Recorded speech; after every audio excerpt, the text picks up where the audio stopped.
Hola, soy Chus Narro y te doy la bienvenida a Escuchando Newsletters, el podcast para aprender e inspirarse con otros creadores de newsletters.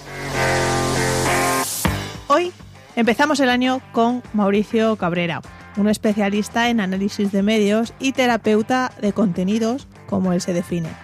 También tiene 2 newsletters, The Muffin y la Newsletter, aunque, seguramente le conozcas como el creador de Storybakers. Tengo muchas preguntas que hacerle, así es que no me entretengo más en la intro. Pero antes de empezar, déjame invitarte a que te suscribas a mi newsletter, la Chusletter. Apúntate y cada martes recibirás información, noticias y tendencias relacionadas con este medio, newsletters en las que inspirarte y tips para seguir creciendo tu lista de suscriptores. En definitiva, la mejor selección de contenidos para enviar mejores emails. Entra en chusnarro.com o apúntate desde el enlace que te dejo en las notas del programa. Venga, comenzamos.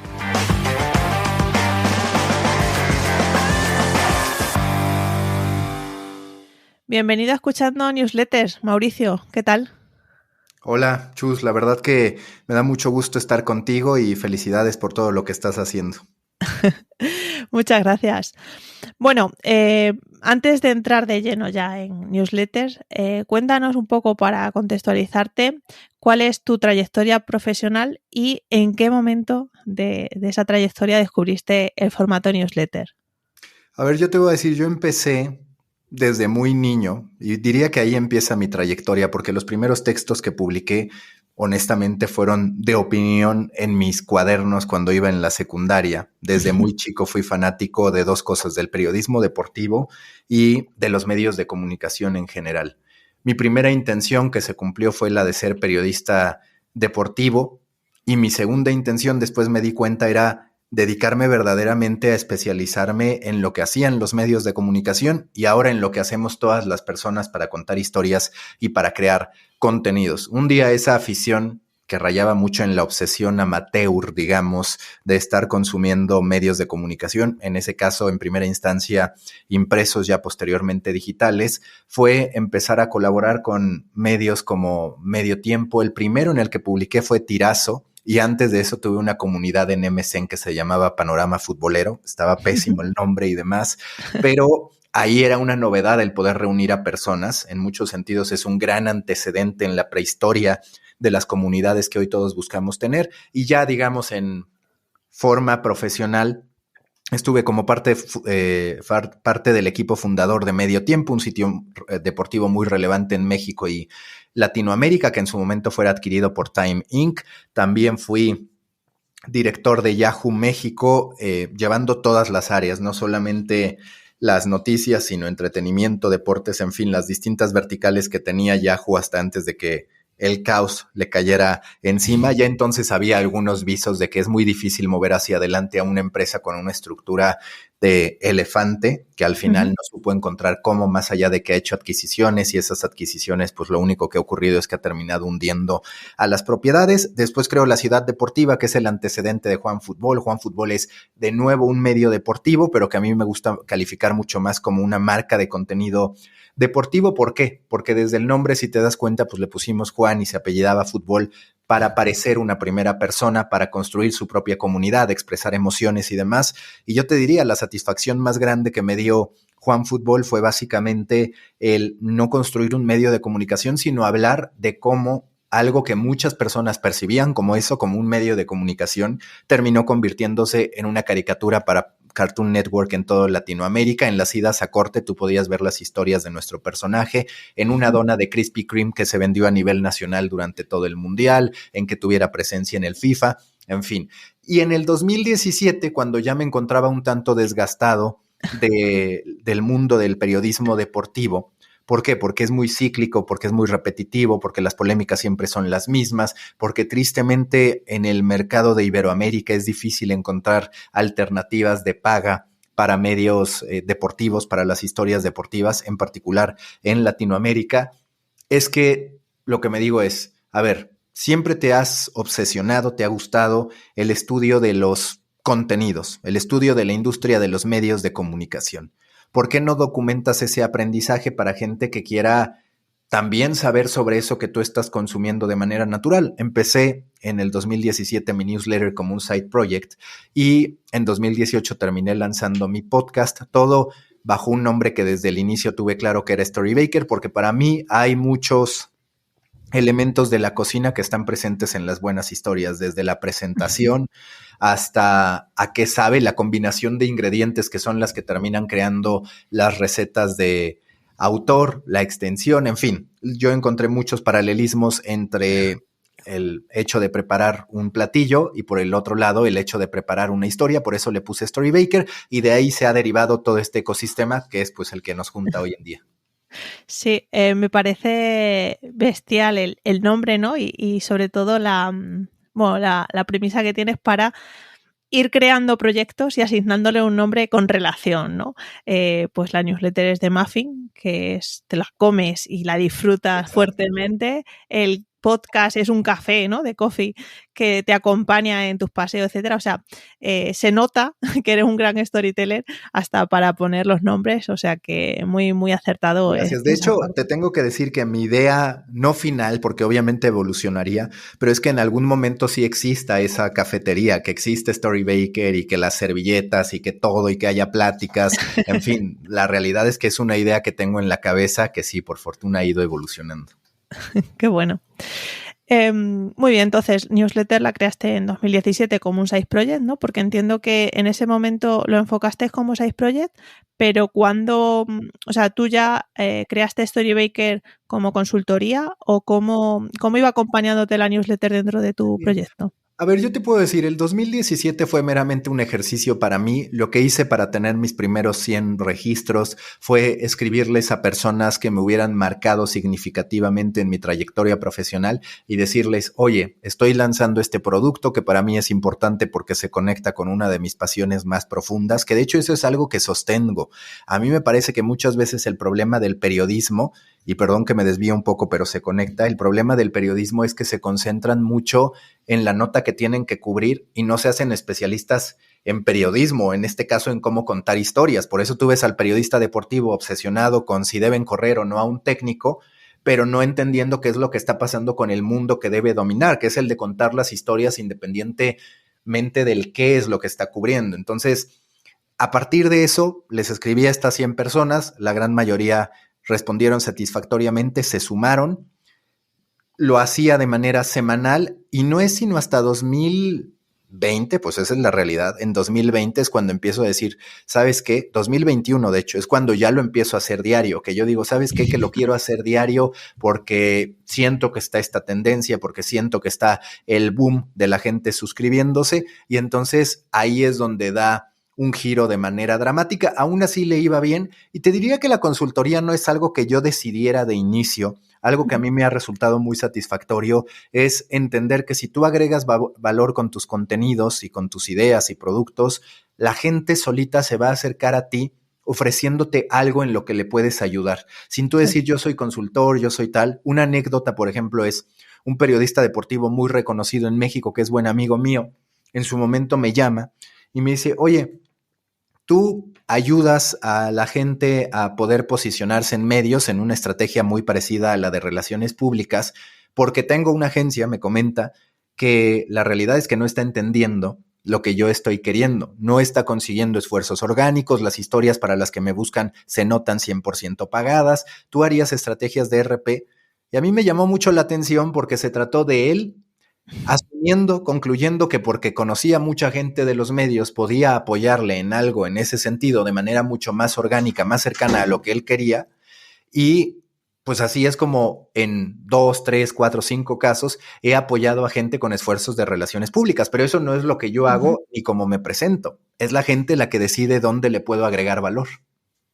Sí, sí. No, sí, esto está claro que cuando te posicionas en internet y hace cosas, ¿no? Al final todo viene solo, pero porque tú te has posicionado como un experto, ¿no? O como un referente en ello, o sea que muy bien. Vale, has pasado a una locura que es publicar diariamente de Muffin. ¿Qué tal? ¿Cómo cierras 2021? ¿Sigues con ganas de seguir manteniendo la diaria o te supone mucho esfuerzo Mira, hacerla? La verdad es que me lo he preguntado mucho. Más allá del esfuerzo, lo que te diría es que empiezo mucho a analizar cómo hacer estos grandes productos acompañados del producto diario, porque evidentemente pues el tiempo que inviertes a una cosa no la puedes invertir en otra. Y ahora que acabo de lanzar Storybaker Academy, que es en toda forma la división académica, digamos, con reportes, con publicaciones como la de este ejercicio colaborativo que acabamos de hacer de cierre del 2021 con predicciones hacia el 2022, empiezo a cuestionarme cómo va a ser esa dinámica. Pero lo que te puedo decir más allá de si me cuesta trabajo o no, es que lo que sí que he validado es que todo viene de los hábitos y que si tú te programas mentalmente y en tu forma de vida para poder crear contenido diario, lo vas a poder hacer. Y cada vez se te va a hacer más sencillo, no porque seas un genio ni nada por el estilo, sino porque es como el gimnasio. Es muy pesado hacer ejercicio diario, sí, pero ya que te habituaste a ello, te cuesta no hacerlo.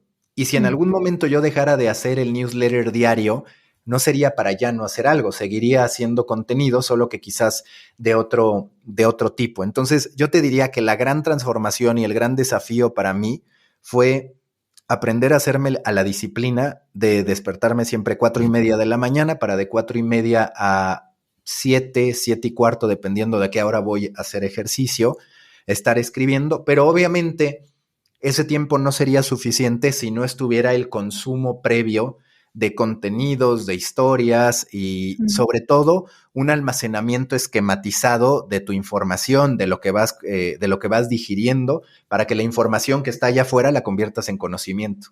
Sí, ese es un tema que quiero tratar ampliamente, el hecho de cómo consume tu sistema de trabajo, pero antes, ¿a día de hoy tienes colaboradores o tú te lo guisas, tú te lo comes todo? Empiezo a tener colaboradores. A ver, la empresa en sí ya tiene cerca de 15 personas, pero Vale. esas 15 personas están, la mayoría, enfocadas a servicios con clientes. Digamos, directamente la creación de contenido mío, el newsletter, sí es en un 85% mío, salvo el briefing de los domingos que tengo a una persona y ocasionalmente los casos de los viernes que son de creadores de contenido, ¿no? La parte del podcast tengo a alguien que lo edita, pero directamente yo soy el que gestiona las entrevistas y el que lo hace, y el resto de las personas, diseñadores, project managers, gente de redes sociales y demás, están enfocados en los servicios que tengo con clientes, o por ejemplo tengo también a una persona como director de esta división que te decía de Storybaker Academy. Entonces es por un lado una marca personal, un posicionamiento de marca personal, y por el otro lado un posicionamiento de empresa. Para muchos puede parecer un contrasentido, porque yo justo muchas veces defiendo la Creator Economy, pero también siempre defenderé el que no todo dependa de ti, sino que haya una organización, idealmente que tú la construyas, que también te empiece a dar el respaldo, los ingresos y demás para tú poder dedicarte a todas tus curiosidades. Sí, aprender a delegar es clave cuando ya vas creciendo. Muy bien. Eres un fiel defensor del contenido en formato texto, que por extensión imagino que de las newsletters también. Y me gustó mucho una reflexión que publicaste que se titulaba La falacia del Internet post-texto. Y en un mundo en el que luchamos contra algoritmos y distintos formatos, ¿no? Cada vez en redes sociales parece que si no salen vídeos instantáneos, salen vídeos más extensos. ¿Qué ventajas tiene el seguir apostando por el texto a día de hoy? Mira, yo muchas veces lo digo, a mí me parece que la apuesta al texto es la apuesta a la estructura.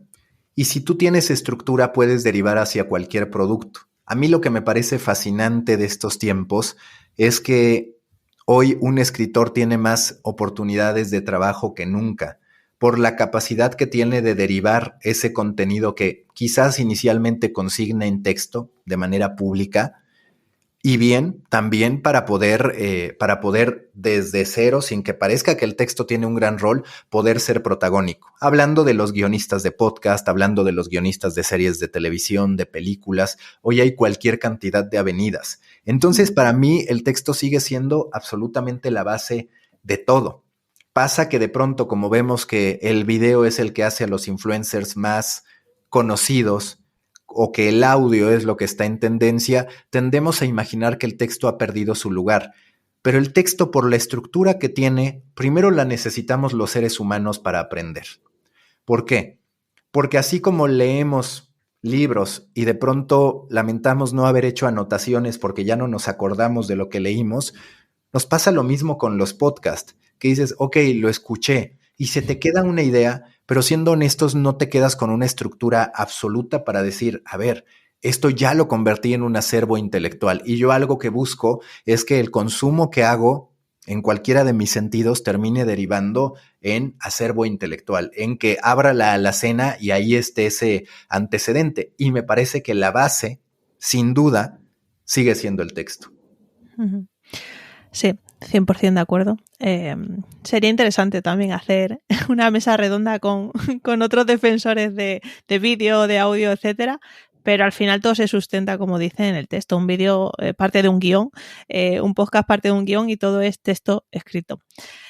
En cualquier caso, queda ahí, ya te digo, pondré los enlaces especialmente a ese texto, a esa reflexión tuya, porque me pareció muy interesante. Y paso a que hace unas semanas estoy suscrita a tu newsletter personal que se llama la Newsletter. Me llama mucho la atención el nombre, si quieres ahora nos cuenta si la nuez tiene algo que ver dentro de tu cocina. Pero bueno, cuéntanos un poco por qué decidiste apostar por otra newsletter y qué temas tratas en ella. Mira, la realidad es que es algo que estoy descubriendo en el camino. Me he ido dando cuenta de cómo la gente llega con una serie de expectativas de mí que yo no me había planteado. Y la verdad es que cuando se produce de manera orgánica, eso es algo muy positivo. Como te decía, cuando la gente me pregunta, oye, ¿cómo haces para crear contenido diario? Pues podríamos hablar de que sí me está hablando de algo parecido a lo que cubro en The Muffin, pero la realidad es que me está hablando de productividad. Yo nunca me había planteado ser un especialista en productividad, pero sí que es cierto que la gente me está cuestionando de manera recurrente sobre ello, que la gente de pronto tiene curiosidad por entender cuáles son mis metodologías para poder llegar a ello. Y yo mismo también reconozco que en este hábito de empezar a publicar diario, encontré el gran trigger, el gran detonante para aprender a hacer otras cosas. Para mí ha sido transformador aprender a escribir diario porque digamos que las pasiones siempre las había tenido, pero muchas veces las atendía de manera desordenada o tendía a dejarlas a medio camino. Yo mismo sé que si no hiciera mi newsletter diario, posiblemente en algún punto le perdería el encanto a las cosas, porque publicarlo cada 15 días, no, eso no me va. Cada semana eso no me va porque se me cruzarían otro tipo de entretenimientos. Y a partir de que empecé a escribir el newsletter, dije, a ver, voy a probar con el ejercicio, que es algo que siempre sabía que había necesitado, pero que nunca practicaba de manera recurrente, salvo jugar fútbol. Y con ese antecedente del resultado del hábito escribir un newsletter, ahora ya llevo cerca de 7, 8 meses haciendo ejercicio diario, que literal me cuesta trabajo parar un solo día. Y después de eso, entré ahora a una dinámica de comer bajo un régimen de nutriólogo, obviamente sí dándome ciertas libertades, pero estoy seguro que esos dos hábitos que siguieron no hubieran ocurrido de no haber tenido el antecedente de cómo pude consolidar el escribir a diario. Y ahora el cuarto en el que estoy trabajando es, a ver, aprender, dedicar toda la tarde a aprender y que esté en mi cabeza que tengo que enfocarme en eso. Y claro, luego vienen otras necesidades humanas, el descanso. Creo que también es algo que tienes que lograr convertirlo en un hábito. La meditación. Estoy obsesionado con un concepto que se llama, o que yo le puse, mejor dicho, humano de alto rendimiento. Así como está atleta de alto rendimiento, cómo ser un humano de alto rendimiento. Me motivó mucho un libro que se llama The Art of Impossible, que justo es de un periodista que analiza cómo funciona el cerebro y cómo puedes jugar hasta cierto punto con actividades, comportamientos y demás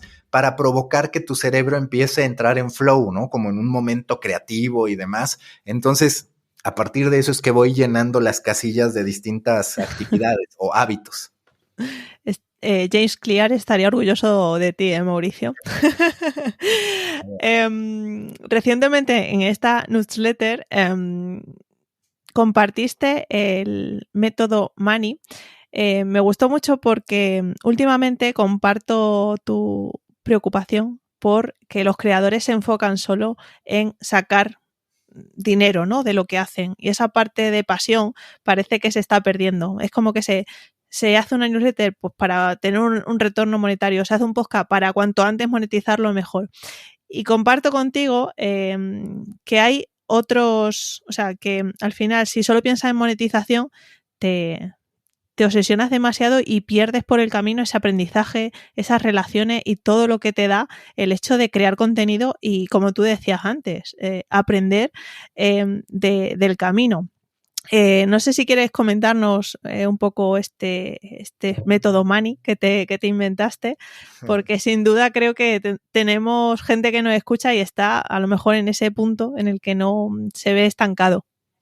A mí primero déjame decirte que le puse Manny, pues sí pensando en el cacahuate, pero también porque el perro de mi mamá, que falleció hace muchos años, también se llama Manny, ya está muy viejito. Dije, me gusta mucho que quede este nombre, obviamente acomodando el significado de las palabras y demás. Pero lo que te puedo decir es que sí, a ver, a mí me preocupa que la economía de creadores derive en la misma voracidad que la economía corporativa, porque lo estamos viendo. Criticamos a los medios de comunicación que decimos que se venden a los intereses políticos, comerciales y demás, o a los intereses de particulares, pero de pronto corremos el riesgo de que la Creator Economy sea eso, que la Creator Economy sea el creador viéndose como empresa de manera frívola, buscando tener números a como dé lugar.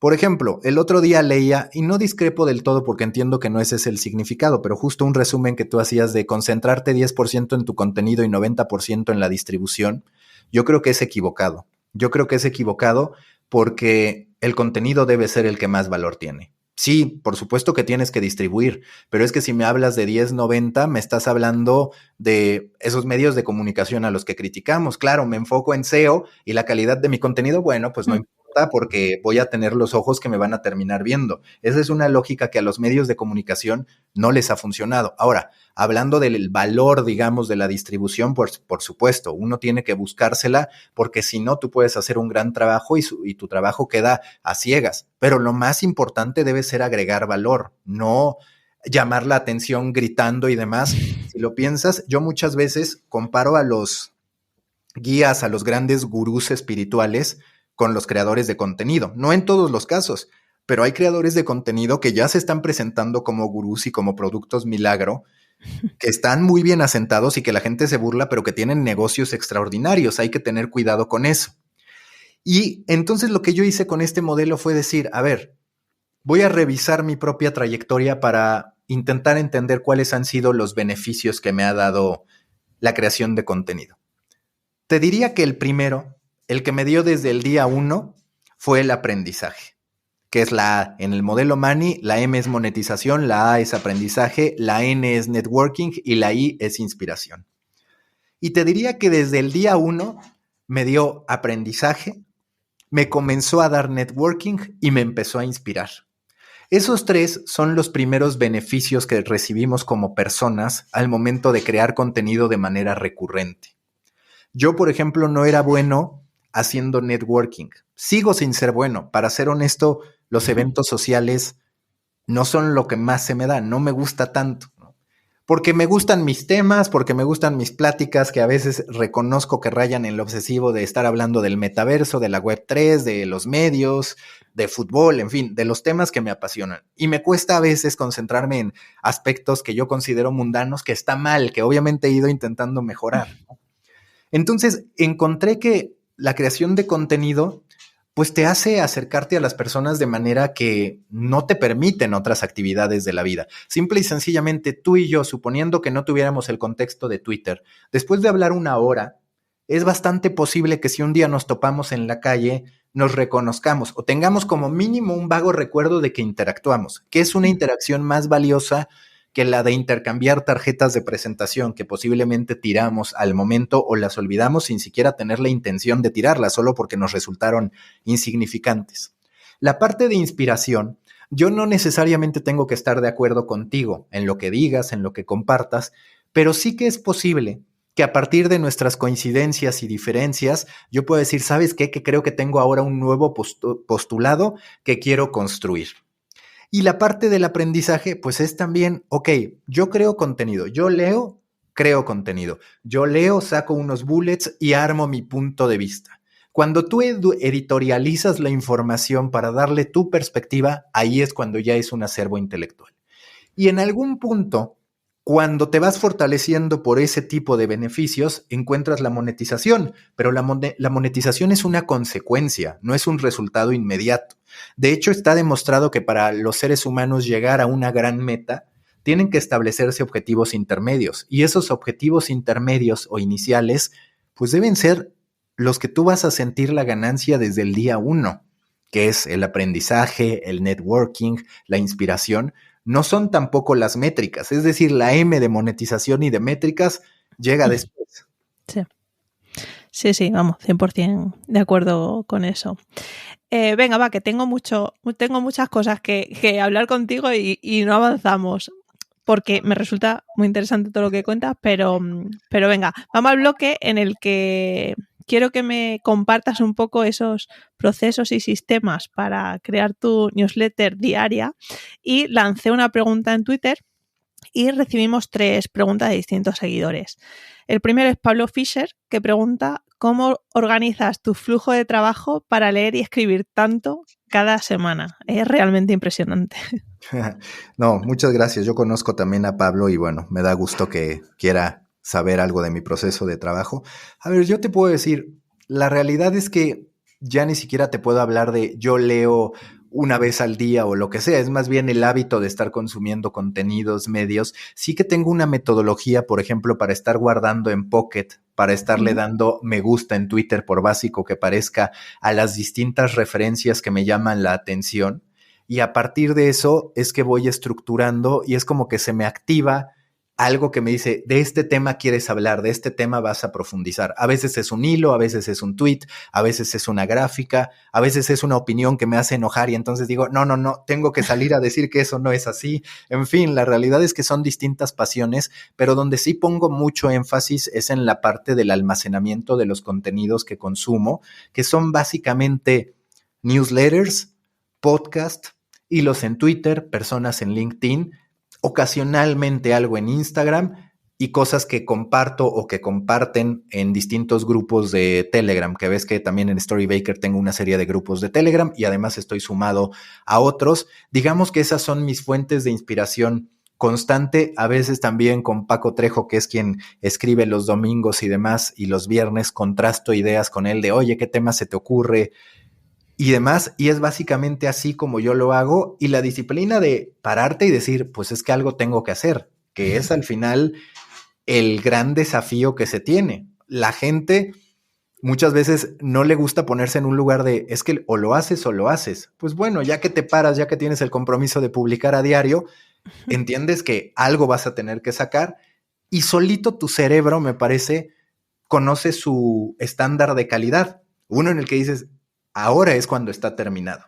Sí. Y a mí por eso muchas veces no me gusta hablar de extensiones correctas o incorrectas en un newsletter. A mí la realidad es que voy al nivel de detalle que yo considero. Ahora sí que he estado haciendo algunas pruebas de UX Writing que no me quiero, digamos, alejar de la pregunta, pero sin duda va principalmente de eso, de almacenar la información, de hacer de mis actividades de consumo también actividades de aprendizaje, que ese punto es muy importante. De hecho, me compré un iPad específicamente para eso, porque yo decía, no, es que con la computadora me distraigo y además a veces me pesa, entonces no la llevo a todos lados, con el iPad sí, y entonces el iPad casi es para estar anotando cosas, los bullets, y entonces luego conectarlos, y me meto a muchos cursos también de cómo convertir la información en contenido. Digamos que estoy obsesionado con que tenga un propósito, que al final todo debería tener un propósito. O sea, todos en la vida nos deberíamos cuestionar, oye, a esta fiesta, ¿por qué estoy yendo? Sí. Pues si estás yendo para pasártela muy bien, de verdad, pásatela muy bien. Y creo que eso es lo que nos falta a veces al momento de aproximarnos a la creación y al consumo de contenidos. Marcela Basch y Jordi MY también incidían un poco en cómo es la sustentabilidad de Tamaña producción de contenidos, y Jordi decía que cómo lidias con la repetición temática, ¿no? Porque hay temas que se van repitiendo claramente, unos más que otros, pero dice él que el reto es que cada envío parezca confeccionado como un traje a medida. A ver, respecto a la última pregunta, que era lo del traje a la medida, yo lo que te puedo decir es que tú vas encontrando nuevas referencias y nuevos casos para renovar tus reflexiones sobre un tema. Entonces, es una realidad. En el mundo de los contenidos hablamos de suscripciones, de monetización, de lealtad de los usuarios en múltiples oportunidades. Pero a mí lo que me gusta es construir ideas, construir estructuras que tengo en la cabeza de aquello en lo que creo y aquello en lo que no creo, y contrastarlo con lo que va pasando. Entonces, cuando ocurre algo que siento que se conecta con eso que yo he ido construyendo, lo fortalezco y lo complemento. E insisto, es como tener una alacena donde dices, a ver, de Twitter. Twitter es un gran caso, porque de Twitter he hablado de que es la super app de los escritores, o de que quería ser la super app de los escritores. Luego también he hablado de cómo podría ser la nueva radio, de cómo está atrapando las nuevas comunidades. Parece reiterativo, pero en realidad son distintas aproximaciones que cuando se complementan te terminan dando un panorama muy completo. No está por fuerza repitiéndose, porque hay anuncios de las empresas, porque hay tendencias que se afianzan, porque hay predicciones mías que terminan fracasando, porque hay también algunos otros análisis que digo, claro, es que lo está haciendo para acá. Y si te das cuenta, en el de Twitter he acertado en todo, porque en el de Twitter, ahí sí tengo que decirlo, porque dije, a ver, se quiere apoderar de los escritores. Y lo está logrando porque tiene los 3 tiempos del texto: el texto corto, que es el tweet; el texto podríamos llamar mediano, que es el hilo; y el texto largo, que es el newsletter ahora a través de Review. Y por el otro lado digo, es que quiere ser el hub de las comunidades y lo está logrando, porque cuando nos damos cuenta, en LinkedIn no se están sosteniendo las mismas conversaciones de ese nivel que sí se están llevando a cabo en Twitter. Entonces, digamos que es así como va evolucionando, y no tienes que tener miedo a tocar los términos siempre y cuando tú crees tus propias terminologías y aquello en lo que crees. Está el método Manny, por ejemplo, pero también está el cómo hablo de los pymes, de los pequeños y medianos medios, que así le puse, o el producto medio viable, el producto mínimo medio viable, que es el que yo hice como producto mínimo viable, pero en este caso el mínimo medio viable, que es hablar del medio de comunicación. Y nos podríamos ir ahora, por ejemplo, voy a introducir esto, te lo digo antes de escribirlo, la franja de lealtad. Para mí no tiene sentido que hablemos de muro de imposición, sino que la franja de lealtad es, a ver, ¿en qué momento el usuario está dispuesto a hacer algo por mí como creador o como medio de comunicación sin que estemos hablando de un muro? Porque un muro es una limitante, es una prohibición, es pensar que nos va a tener que comparar con lo que paga por Netflix o por una cerveza. No, la realidad es que los seres humanos no hacemos ese tipo de comparativos. Es, me gustas, pues ya está, lo hacemos. ¿Te quieres casar conmigo? Bueno, pues tomo en consideración todas las cosas, pero aún entendiendo todo eso que está allá afuera, decido casarme con alguien. Esas son decisiones que no pasan por un comparativo, como lo quieren hacer ver los medios, de si te compras un six de cerveza, entonces puedes pagar esta suscripción. Pues no, la gente no va a dejar de tomar cerveza por eso. Hay que ganarte su corazón, su atención y su interés. Sí, hay que sembrar antes de recoger. Sí. Vamos a pasar un poco a parte técnica, ¿vale? En las 2 newsletters tuyas usas distintas herramientas de envío, o sea, distintas plataformas, y de hecho son las 2 gratuitas que hay a día de hoy por excelencia. ¿Por qué decidiste apostar por ahí y no por, yo qué sé, una plataforma más de email marketing al uso? Mira, yo antes, en el 2017, estuve en MailChimp. La realidad es que nunca tuve ni el mismo nivel de open rate, ni el mismo nivel de satisfacción y crecimiento que el que he experimentado en Substack. También es cierto que en cuanto llego a Substack, adopto la metodología diaria, y también estamos hablando de una tendencia más afianzada y demás. No por fuerza diría, no, MailChimp no sirve. MailChimp para un uso corporativo, empresarial, también para hacer tus listas, digamos, o tus sublistas. La realidad es que funciona mucho mejor que Substack. Substack todavía está un poco limitado, y yo por eso siempre digo que Substack no va a terminar siendo el futuro, porque es un producto bastante básico que ya tiene sus evoluciones. Mirror, por ejemplo, es una plataforma que a mí me obsesiona. Entonces, por un lado, en Substack yo he encontrado en efecto un gran espacio para tener un producto mínimo viable, donde básicamente te pones a escribir y ya está, y no tienes mayor complicación. Y Review lo hice porque, en primer lugar, a la larga tiene una comisión más baja que Substack el 5% en vez del 10%, porque de manera intuitiva asumo que Twitter seguirá consolidando sus servicios.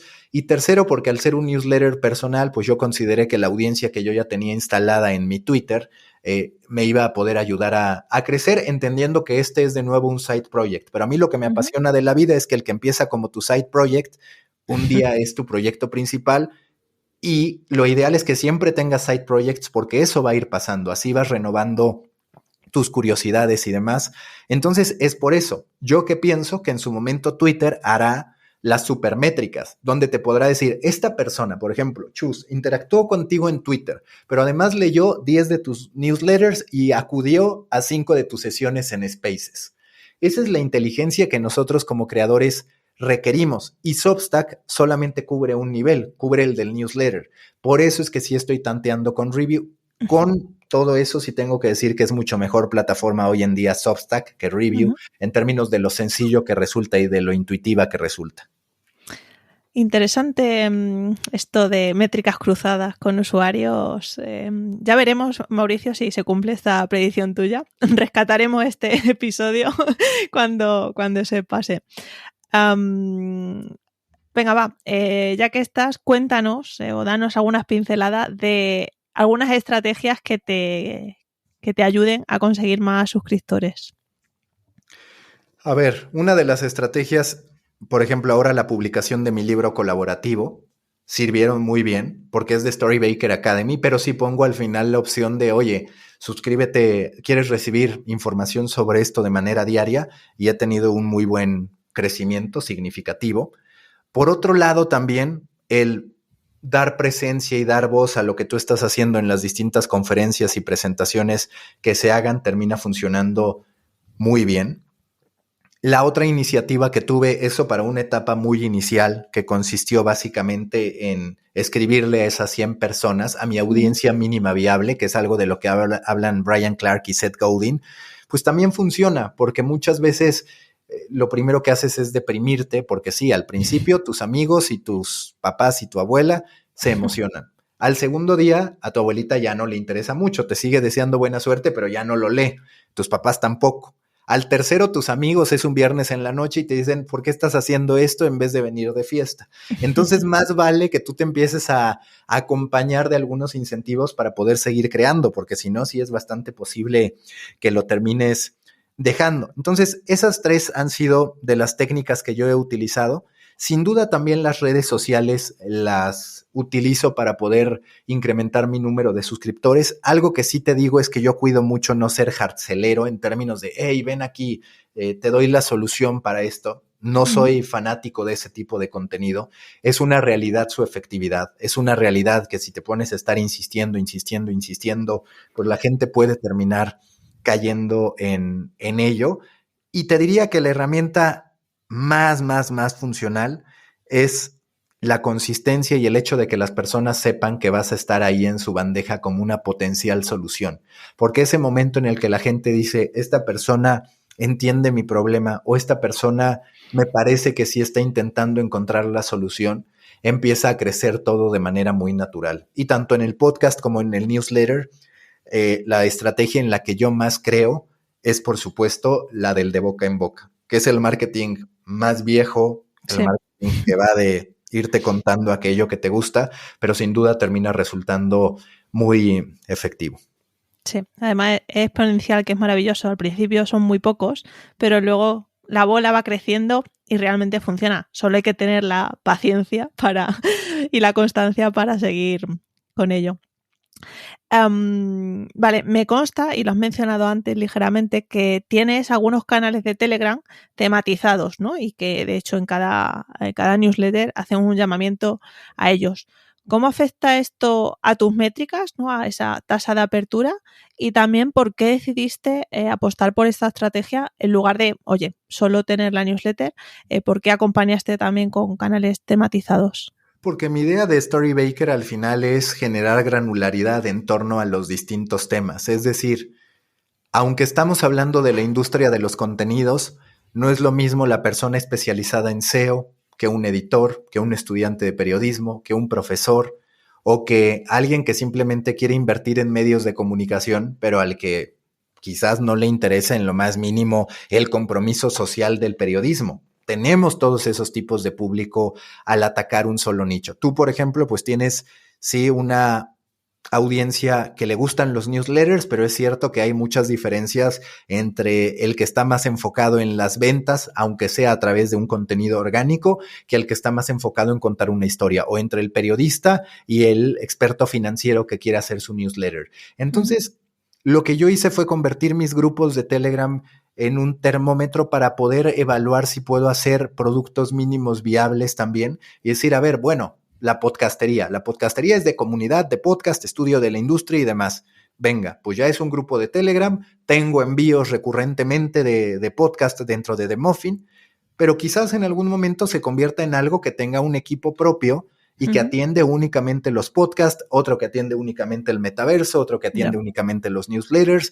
En fin, es un primer tanteo que yo decidí hacer a través de los grupos de Telegram y la verdad es que el resultado ha sido positivo. O sea, son cerca de 1,400 personas entre los distintos grupos que tienen su segmentación, que reciben contenido, que interactúan y ahora estoy viendo cómo consolidar esa comunidad porque quiero que mi audiencia me acompañe hacia mi nueva obsesión, que es la Web3, el metaverso y demás.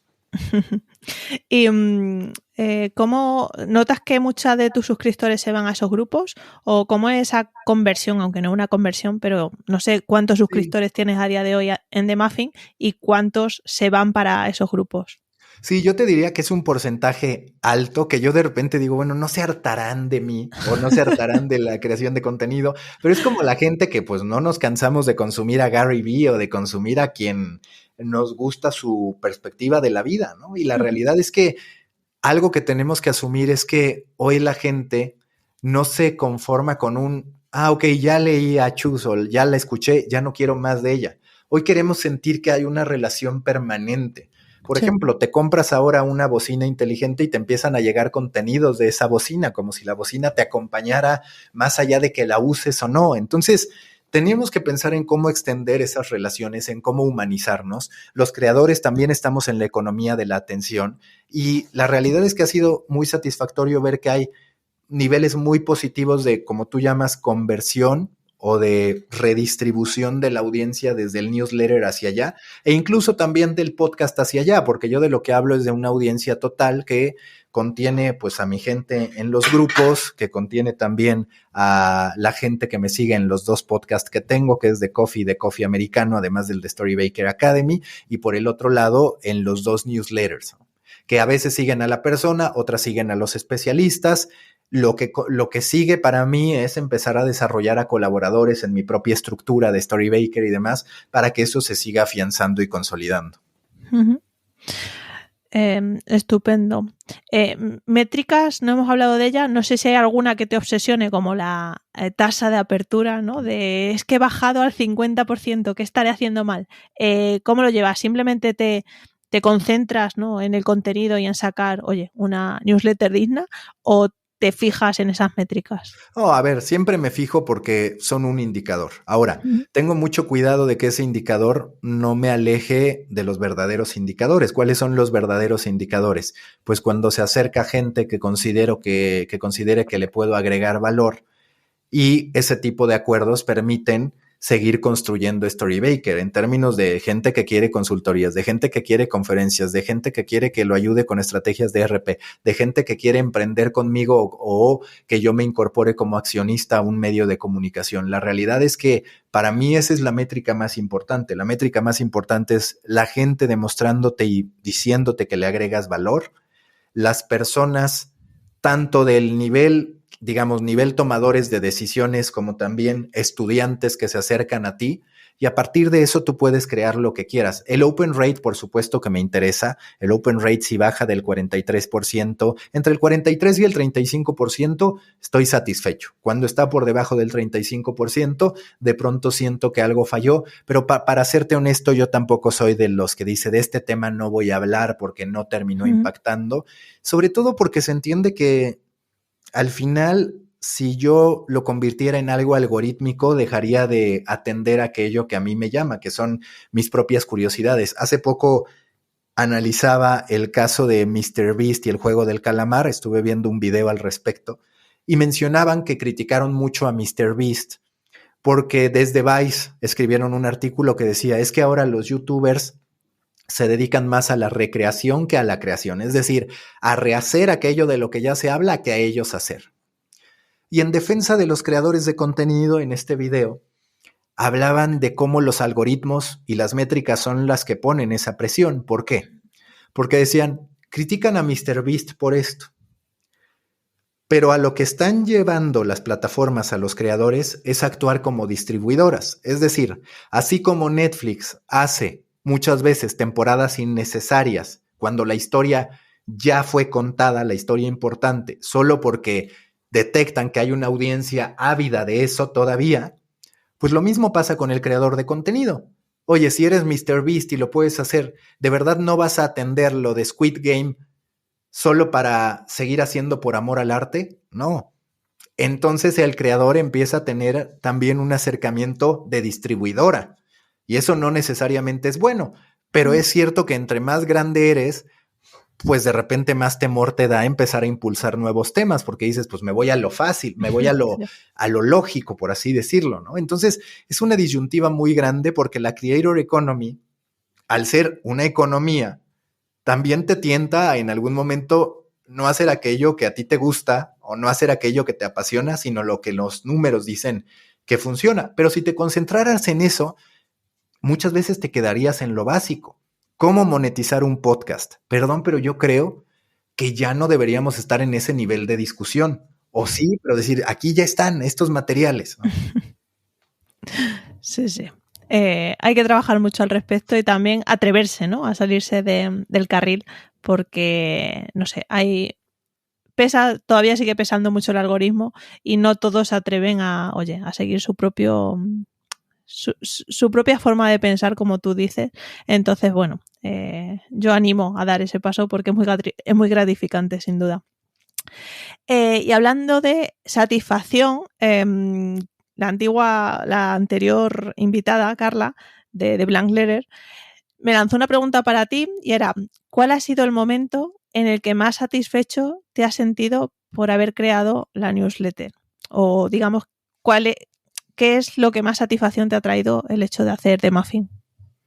A ver, yo lo que te diría es que la satisfacción más grande que me ha traído es la gran cantidad de personas que he conocido gracias a él y la certeza de que de algún modo las historias, los análisis que he generado han contribuido en algo en la vida de las personas.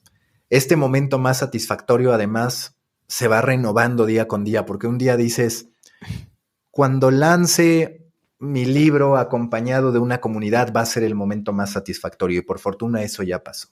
Cuando logre replicar la tradición anual que me representa leer las predicciones del Nieman Lab, nada más que ahora en español bajo mi sello, va a ser el momento más satisfactorio y ya pasó, ¿no? Y por ejemplo, ahora estoy próximo a lanzar el primer podcast oficial en español de una plataforma de audio donde, te lo tengo que decir, ni siquiera es el mejor deal de mi vida ni remotamente. Es decir, es algo que hoy quizás ya no aceptaría en lo económico.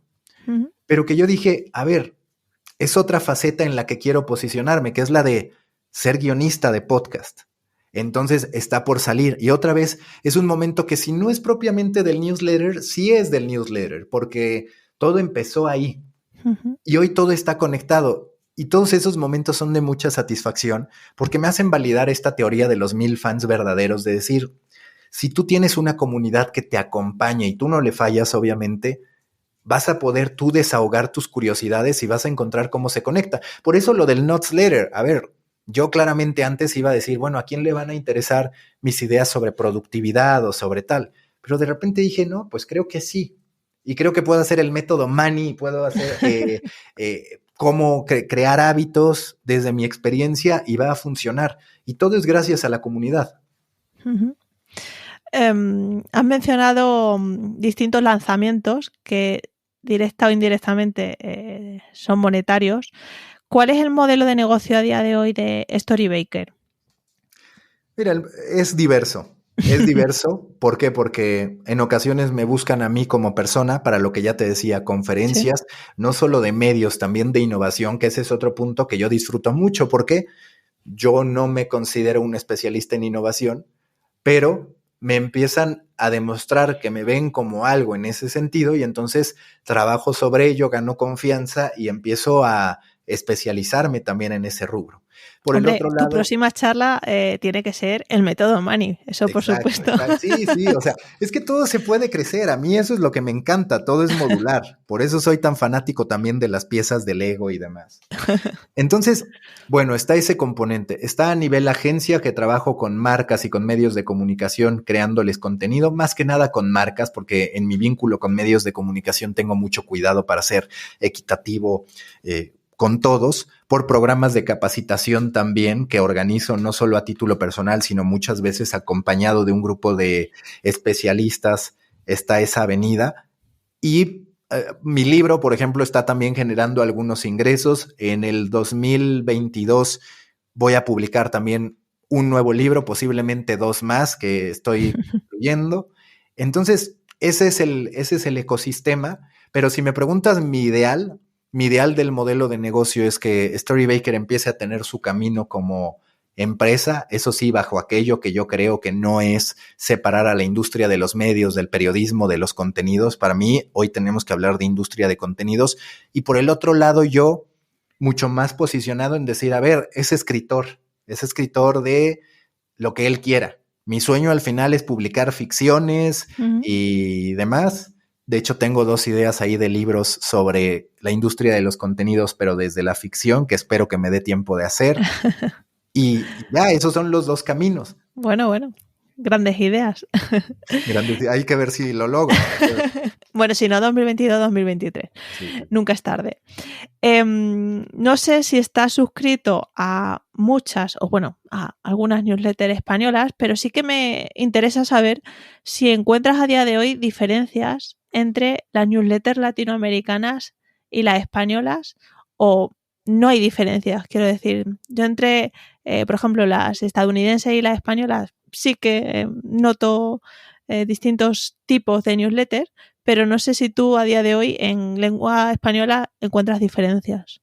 A ver, yo sí creo que encuentro diferencias. Creo también que los mexicanos estamos tan cerca de Estados Unidos que muchas veces eso nos resta originalidad. En términos de que hoy todos quieren hacer Ujú.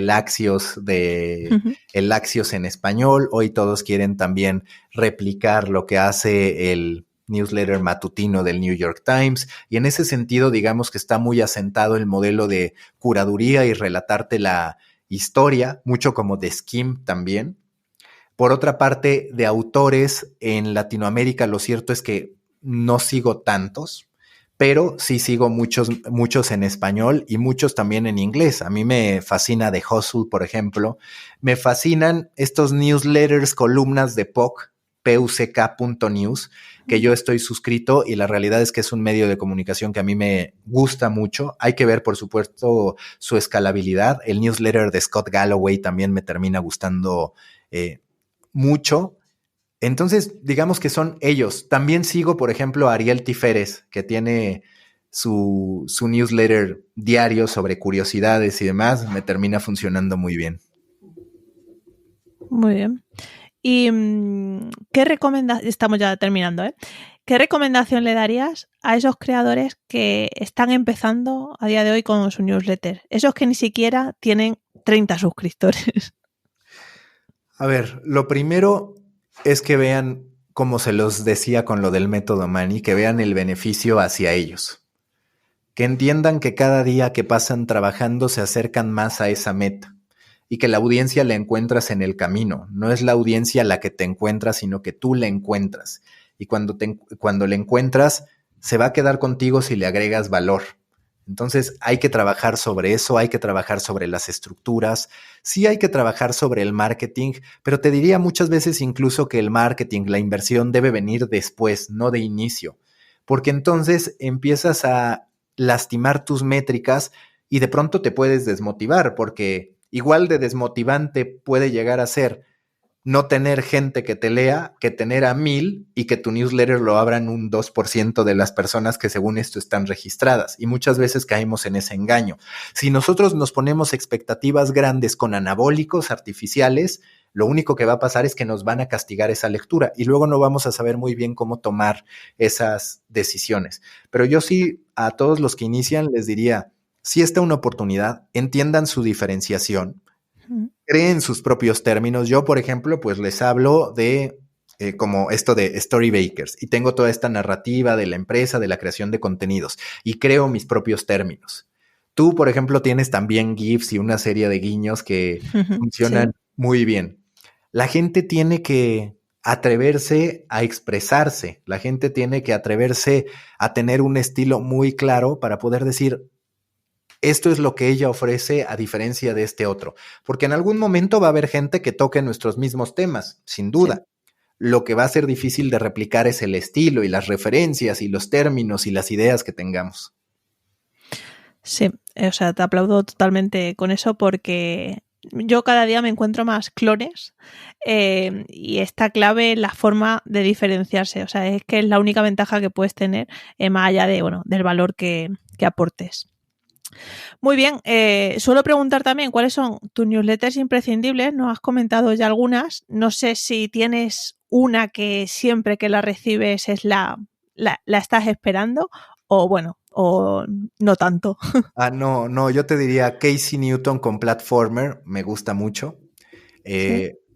Esta de Ariel Tiferes, que es entretenida. Muchas veces no me agrega gran nivel de conocimiento o lo que sea, pero la verdad es que es entretenida y me termina gustando mucho. Yo hablaría de ellos dos porque también The Hustle, Axios me terminan funcionando, me terminan funcionando muy bien. Y por supuesto de varios colegas, a ver, la de Javier Saúl de La Nación, a mí me gusta mucho. Él resume las historias con sus dos pasiones que son los medios y el periodismo y termina funcionando bastante bien. Entonces yo te hablaría de esas tres como referencias que continuamente consumo. Genial. Y última pregunta, la pregunta a ciegas, es decir, no sabemos quién va a ser el próximo invitado o próxima invitada. ¿Qué te gustaría preguntarle? A ver, yo le preguntaría, esa es difícil, ¿eh? Ya ves, me sacas tantito de mi zona de confort. Y ¿qué hábito te ha hecho ¿qué hábito te ha hecho mejor newslettero? Yo le preguntaría ¿cómo garantizar que en cada uno de sus envíos ella o él estén presentes en términos del estilo, de la narrativa, que no solo esté replicando? Porque además cada vez veo más polémicas sobre si el curador es periodista o si no, que si está agregando valor o que si no, que me parece, dicho sea de paso, pues una de esas discusiones que habitualmente promueven los periodistas porque no quieren aceptar la evolución y porque no quieren aceptar que la información es commodity. O sea, el qué haces tú con esa información o cómo la interpretas es lo que hoy puede ser exclusivo, pero la información en sí carece de sentido adjudicarse una pertenencia. Muy buena pregunta, me parece muy interesante. Pero muy bien, y por último, has pasado la prueba, Mauricio. Y por último, bueno, algún CTA, ¿dónde te podemos encontrar para que la gente, dejaré el enlace de todas formas, pero bueno, ¿dónde mandas a la gente para saber más de ti? Sí, a ver, en redes me pueden encontrar como Macafut, M-A-C-A-F-U-T. Pueden suscribirse al newsletter en storybaker.co, así sin M, storybaker.co. Y bueno, mis libros, mi libro, el de Panmedials, Los medios de la pandemia, lo autopubliqué, lo pueden comprar en Amazon, tanto en versión física como digital. Y próximamente estoy preparando ya un aterrizaje mucho más profundo en la Web3 y una comunidad en toda forma en Discord y demás. Muy bien, lo seguiremos de cerca. Bien. Bueno, pues muchas gracias por estar aquí este ratito y extenderte. Sabía yo que ibas a dar muchas pinceladas y aterrizar el método Mani, por supuesto.